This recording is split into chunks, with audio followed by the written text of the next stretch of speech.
Bonjour famille Griotte, nous parlons d'un sujet qui a envahi le monde. Il s'agit de la disparition de cette étudiante de 21 ans, Alexandra Martine Lumbayi Diengo, dont le corps a été retrouvé hier 8 octobre 2024, justement sur l'île Saint-Quentin à Trois-Rivières, l'endroit où elle avait été aperçue pour la dernière fois.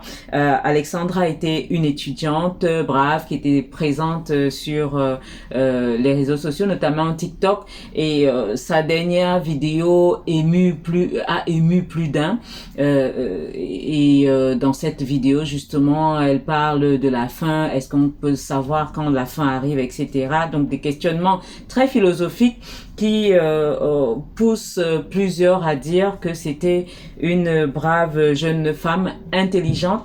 Et ce qui confirme également le témoignage de sa maman qui a lancé un SOS qui a touché les cœurs en fin de semaine dernière parce que n'ayant pas de nouvelles de sa fille, justement elle a fait une vidéo qui a fait le tour de la toile.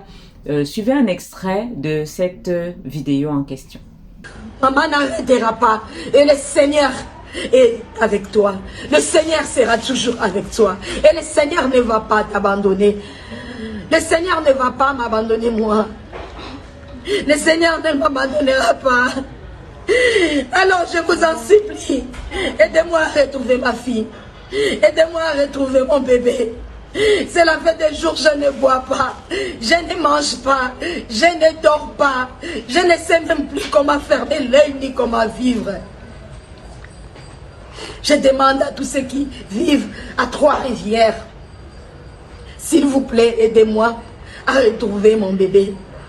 À toute personne qui a des nouvelles d'elle, aidez-moi à retrouver cette fille, cette jeune fille qui est venue au Canada parce que c'est un beau pays, c'est un bon pays qui offre tellement de choses. Un pays avec beaucoup de sécurité, un pays pour un avenir meilleur. Comme j'ai toujours dit, comme je lui ai toujours dit, je dis ce que j'ai pas eu. Toi, je vais te l'offrir à toi, mon bébé. Toi, tu l'auras. Aidez-moi. Aidez-moi, je suis une maman perdue. Alexandra était donc portée disparue depuis le mercredi 2 octobre aux environs de 15h40. Sa mère l'a dit. C'est son colocataire qui l'a déposé en ce lieu où le corps a été retrouvé.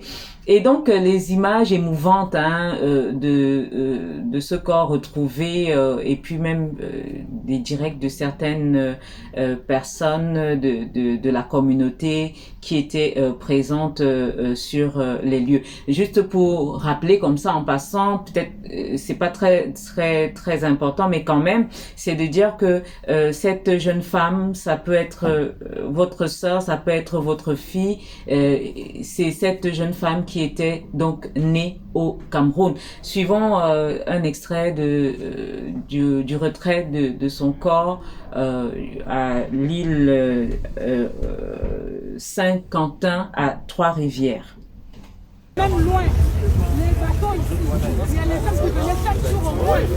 Vraiment, est-ce qu'il y a quelqu'un qui n'a pas remarqué quelque chose?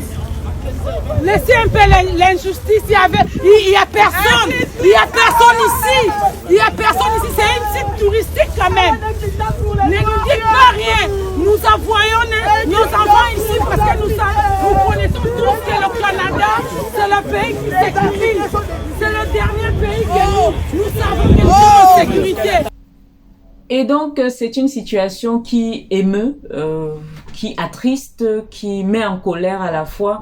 L'ambassadeur congolais au Canada a été rabroué par la communauté parce que justement celle-ci estime qu'il n'a pas été présent pendant que la jeune femme était recherchée. On l'a pas vu, on l'a pas entendu. Et donc subitement, quand sa dépouille est retrouvée, on le voit apparaître.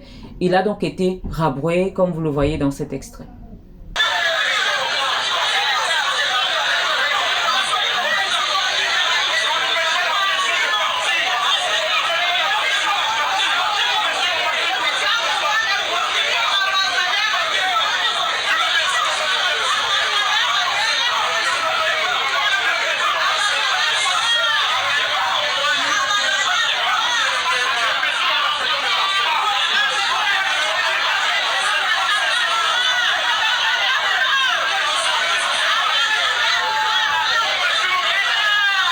Cette histoire triste de Alexandra qui s'en va comme ça à l'âge de 21 ans, triste mais qui révolte également. Vous avez peut-être regardé la sortie de Nathalie Yam sur le sujet, qui fustige les dirigeants africains. On va lire un extrait de ce que dit Nathalie Yam.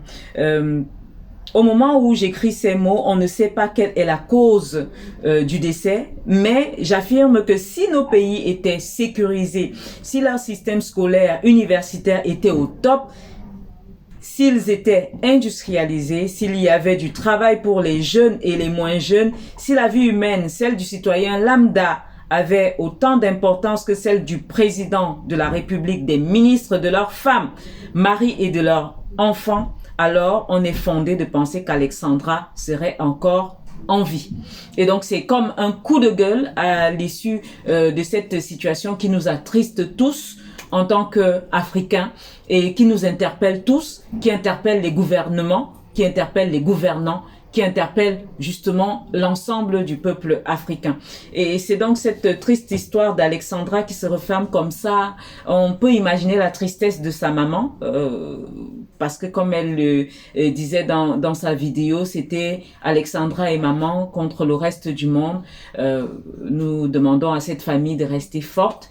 Et voilà, ça suscite des réflexions, ces départs de ces jeunes Africains pour l'Eldorado, dit-on, et puis finalement ce type de situations qui sont parfois vécues et donc qui nous interpellent finalement tous. Voilà, c'était juste pour revenir sur cette actualité qui nous interpelle au plus haut point. À bientôt à toute la famille Griotte.